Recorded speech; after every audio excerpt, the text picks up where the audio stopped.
আজকে বাইরে এখানে আসার সময় আমি দেখেছি তরুণ প্রজন্মের অনেক সদস্য ভিতরে আসতে পারেননি, জায়গা সংকুলনের কারণে তারা ভিড় করেছেন। আমি একটু আগে মহাসচিব সাহেবকে বলছিলাম, আমাদের এখানে ভেতরে হলরুমেও আজকে অনেক নতুন তরুণ গুলো আমরা দেখতে পাচ্ছি। সেই তরুণ প্রজন্মের দৃষ্টি আকর্ষণ করে খুব সংক্ষেপে দু একটি কথা আমি বলতে চাই। বাংলাদেশের স্বাধীনতা এবং মুক্তিযুদ্ধের অন্যতম অনিবার্য চরিত্র শহীদ রাষ্ট্রপতি জিয়াউর রহমান।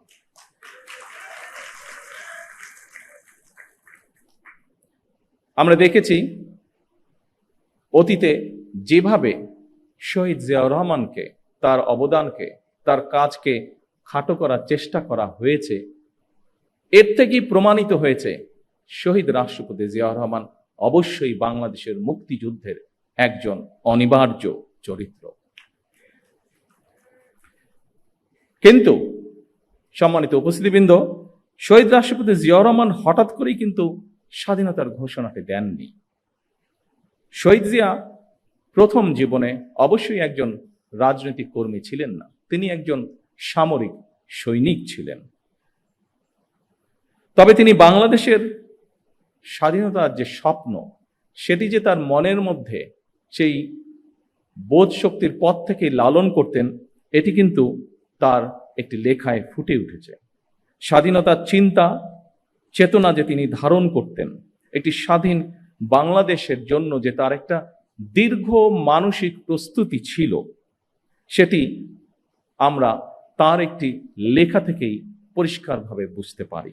কথাগুলো আমার নয়, কথাগুলো কারো মন গড়াও নয়, এই কথাগুলো আমরা তার নিজের লেখনী থেকে আমরা জানতে পারছি।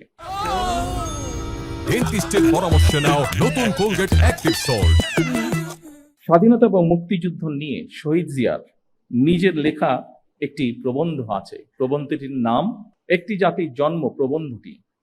সেখানে প্রবন্ধটি যথেষ্ট বড়, আমি খুব সংক্ষেপে সেই প্রবন্ধের দু একটি লাইন আপনাদের সামনে বলবো, যেখান থেকে পরিষ্কার হয়ে যাবে পুরো বিষয়টি। এই প্রবন্ধের মাধ্যমে আমরা জানতে পারি যে স্বাধীন বাংলাদেশ, সার্বভৌম একটি বাংলাদেশের স্বপ্ন বহুদিন যাবৎ শহীদ জিয়ার মনে শহীদ জিয়া লালন করছিলেন। শহীদ প্রেসিডেন্ট জিয়াউর রহমানের লেখার নিবন্ধটি দৈনিক বাংলা পত্রিকার প্রথম 1972 সালের 26শে মার্চ প্রকাশিত হয়েছিল। এই প্রবন্ধটি ছিল বাংলাদেশের প্রথম স্বাধীনতা দিবস। 1971 সালে দেশ স্বাধীন হবার পরে প্রথম যে আমরা স্বাধীনতা দিবস পালন করি, সেই দিবস উপলক্ষে যে প্রথম কোরপত্রটি প্রকাশিত হয়েছিল, সেই কোরপত্রে এই লেখাটি ছাপা হয়েছিল বা প্রবন্ধটি ছাপা হয়েছিল। প্রবন্ধটি ছিল এইরকম, যেই লাইনটি আপনাদের সামনে আমি উল্লেখ করতে চাইছি। এই প্রবন্ধটি বা নিবন্ধটির শেষ প্যারায় শহীদ জিয়াউর রহমান লিখেছিলেন, তখন রাত 2:15 26শে মার্চ 1971 সাল। রক্তের আখরে বাঙালির হৃদয়ে লেখা একটি দিন। বাংলাদেশের জনগণ চিরদিন স্মরণ রাখবে এই দিনটিকে, স্মরণ রাখবে, ভালোবাসবে। এই দিনটি তারা কোনোদিন ভুলবে না, কোনো দিন না। এভাবেই উনি লিখেছিলেন। সম্মানিত উপস্থিতিবৃন্দ, 1971 সালের 26শে মার্চ রাত 2:15 কি হয়েছিল, আমি মনে করি স্বাধীনতা এবং মুক্তিযুদ্ধের ইতিহাস নিয়ে যারা গবেষণা করেন, এই তথ্যটি অবশ্যই তাদের জন্য একটি গুরুত্বপূর্ণ দলিল হতে পারে। কারণ শহীদ জিয়ার লেখা এই 1972 সালের প্রবন্ধটি যখন প্রথম প্রকাশিত হয়েছিল, তখন কিন্তু মাত্র মুক্তিযুদ্ধ শেষ হয়েছে। যারা মুক্তিযোদ্ধা ছিলেন, যারা মুক্তিযুদ্ধের সঙ্গে প্রত্যক্ষ বা পরোক্ষভাবে জড়িত ছিলেন, তারা কিন্তু প্রত্যেকেই তখন বেঁচে ছিলেন, যারা বেঁচে ছিলেন যুদ্ধের শেষের পরে। এই প্রবন্ধটি প্রকাশিত হওয়ার পরে কারো পক্ষ থেকেই আমরা কোনো রকম এমন কিছু আপত্তি বা এমন কিছু কথা পাইনি যা এই প্রবন্ধ বা লেখাটিকে কন্ট্রাডিক্ট করে।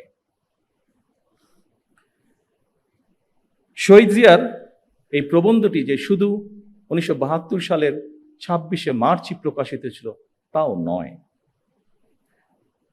আরেকটি কবে প্রকাশিত হচ্ছে সেটি আমি বলছি, এবং সেই সময়টি বলার মাধ্যমে এখানে আলোচকবৃন্দ কিছু কিছু বিষয় বলেছিলেন সেই সময়কার রাজনৈতিক প্রেক্ষাপট বা বিতর্ক।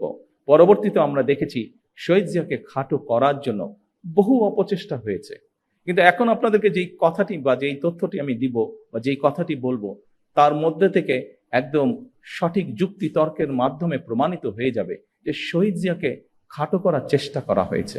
কিন্তু আগেই আমি বলেছি যা সত্য তা সত্যই। শহীদ জিয়া যে মুক্তিযুদ্ধের একজন অনবদ্য চরিত্র, এটিকে লুকানোর কোনোই উপায় নেই। সম্মানিত উপস্থিতিবৃন্দ, শহীদ জিয়ার নিবন্ধনটি 1974 সালে আবারও প্রকাশিত হয়েছিল সাপ্তাহিক বিচিত্রা। বিচিত্রা নামে একটি ম্যাগাজিন ছিল সাপ্তাহিক, সেটিতে প্রকাশিত হয়েছিল। শহীদ জিয়ার লেখা একটি জাতির প্রবন্ধ লেখাটি আমাদের মুক্তিযুদ্ধের একটি অনন্য দলিল। 74 সালেও আবার যখন প্রকাশিত হয়েছিল কারোরই কোনো আপত্তি ছিল না, এবং শহীদ জিয়া তার লেখায় যা যা বলেছিলেন অবিকল ছিল। সেই সময় সরকারে কারা ছিল, রাজনৈতিকভাবে কারা কোথায় অবস্থান করছিল, আমাদের কম বেশি প্রত্যেকেরই ধারণা আছে।